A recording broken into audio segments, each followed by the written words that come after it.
Vishal, yes. మా daddy మన పెళ్లికి చచ్చినా ఒప్పుకోడు. చచ్చాక ఒప్పుకోవడం ఏంటి? బ్రతికున్నప్పుడే ఒప్పించాలి. నీ కుళ్ళు జోకులు ఆపుతావా? హే, ఈ టైంలో ఇంకెవరన్నా ఎక్స్పెక్ట్ చేస్తున్నావా? 1 గంటకి ఎవరిని ఎక్స్పెక్ట్ చేస్తాను? ఎవరు?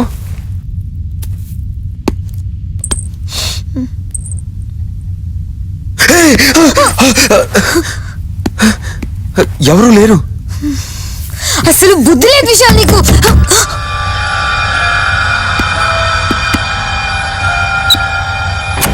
సౌండ్ ఏంటి?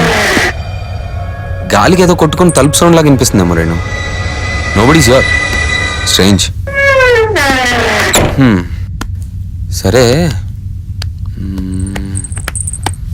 బెడ్రూమ్ ఎక్కడా? అసలు నేను ఇంట్లోకి రానిచ్చడమే నా తప్పు. మళ్ళీ బెడ్రూమ్ అంట. చాలు చాలు, మస్త్ అయింది, బయలుదేరు. చాలు, bye, good night. Bye bye.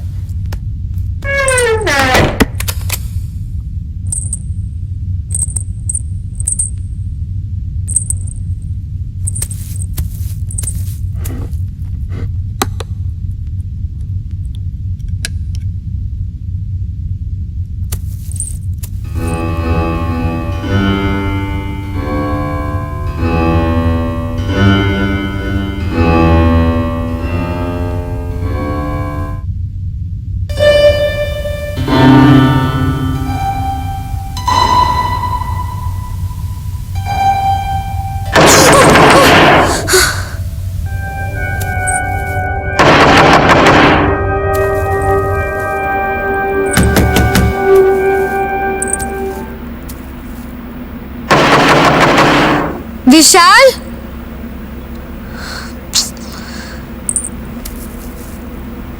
Vishal నువ్వేనా?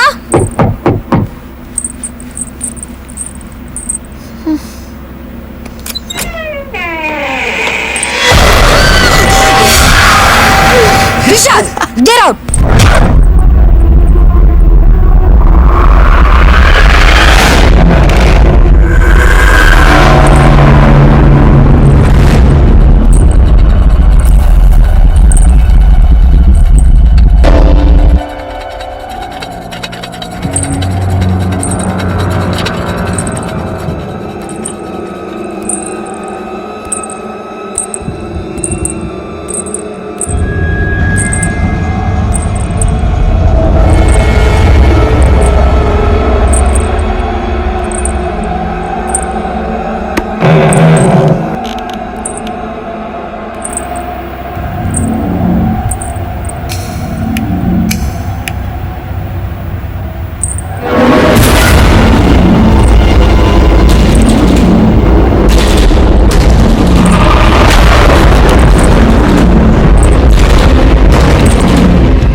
లేదు, అరగంట క్రితం వచ్చి నువ్వు బొట్టు పెట్టి దండేస్తావని వెయిట్ చేస్తున్నా. అలా చేసేది చచ్చిపోయినట్టు కదండి. అప్పుడే నేను చచ్చిపోవాలని ఫిక్స్ అయిపోయావే? అంటే ఆ పాలోడు అంతగా నచ్చేసాడా నీకు? అవేం మాటలండి? ఓహో, పాలోడు కూడా నచ్చలేదా? అంటే నీకోసం రుతిక్ రోషన్ వస్తాడు. ఉండు, ఫోన్ చేస్తా. చిచి ఏంటండి? రుతిక్ రోషన్ కూడా నీ స్టాండర్డ్ కదా, మరి నీకు నేను ఎలా నచ్చానే? అది చూడకే బుక్. నేను నీకు ఎలా నచ్చా? ప్రతి భార్యకి తన భర్త రితిక్ రోషన్ లానే కనపడతారండి.